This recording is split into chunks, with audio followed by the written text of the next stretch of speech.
ইমান নিশাৰ বুটলি অনা পোহৰ,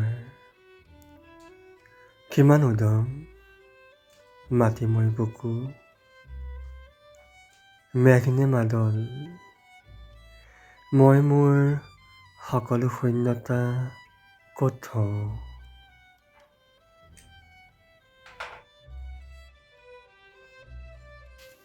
কেতিয়াবা গৈ থাকোঁ, অথচ ভাৱ হয় যেন ৰৈ আছোঁ।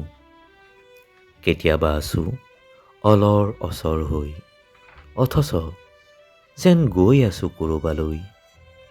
ঠিক কিছুমান চিনেমাৰ দৃশ্যৰ দৰে, চলমান দৃশ্য, কিন্তু চৰিত্ৰবোৰ ক'ৰবাত যেন ৰৈ গ'ল